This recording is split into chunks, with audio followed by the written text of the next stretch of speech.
So last time, if you remember, we tried adding a little bit of teak oil to the varnish to get the color to match better. It didn't really do much. So the route that I think I'm going to be taking is to actually use the red mahogany in a very, very light coat and add some of the varnish to that on top of it, and that should give me pretty decently close. Unfortunately, because of the current weather here in Texas, that is a project that will have to wait for better weather. In the meantime, I'm going to turn these into the strips you see. So they need to be about a 1/4 inch thick. And the way I'm going to do that is by hand. And the way that I'm going to do that this time is I'm actually going to cannibalize my little cutting jig from before and use the L brackets to make a new cutting jig, one for the saw, my hand saw. That way I can get a good, clean, straight cut on each of these, because these do need to be straight. They don't need to be evenly thick, because I'm going to sand them flush anyway, but they do need to be evenly thick in the width direction.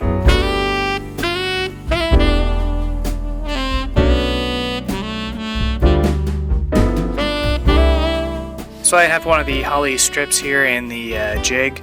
The end of it should be about 5/16 of an inch away. So I'm going to go ahead and see where it is.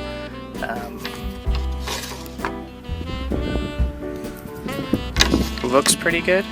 I'm going to measure it.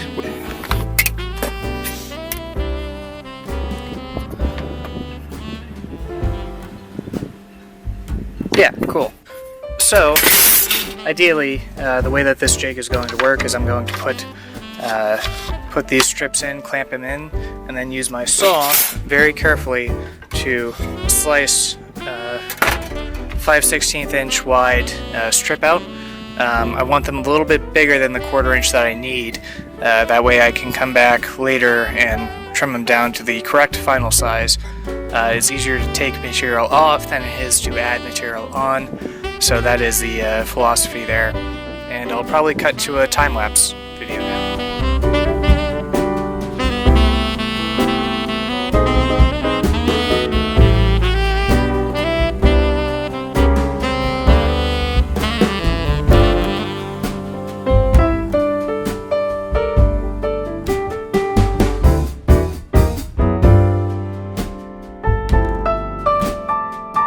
There is the first one.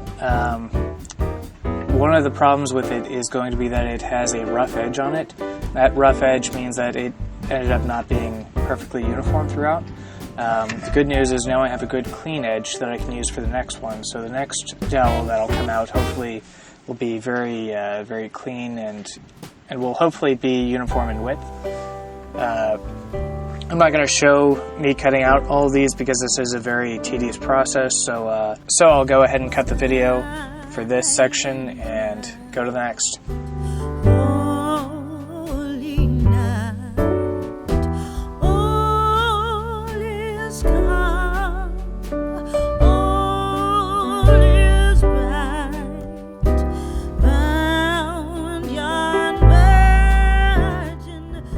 So I was at the hardware store the other day and I found this wood cutting bit for the Dremel tool, and that really kind of sparked my imagination, and I decided to make a miniature mill for the Dremel tool. And basically what I'm doing is I'm going to slide the strips of holly through there. I already have it marked out to be the correct width, so let's try one real quick.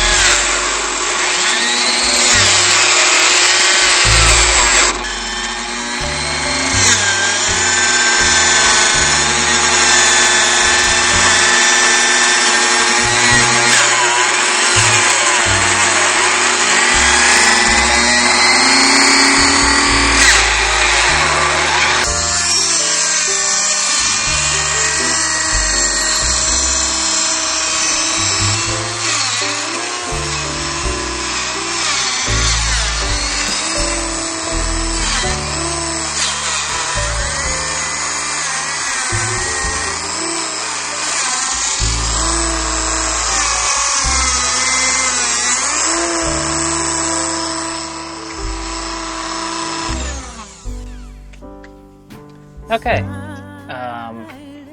I now have my strip cut out. They are oversized, so I don't really care about how perfect they are, but I gotta make about 19 of these, so I'm probably not gonna film that and whatnot, but that is the process that I will be going through. So I'm going to cut this video off here, and next time we'll be cleaning these up and putting them into the main board. Then I have to plane them to make them flush with the rest of it. And after that we'll get into painting and staining, and we're probably about halfway there.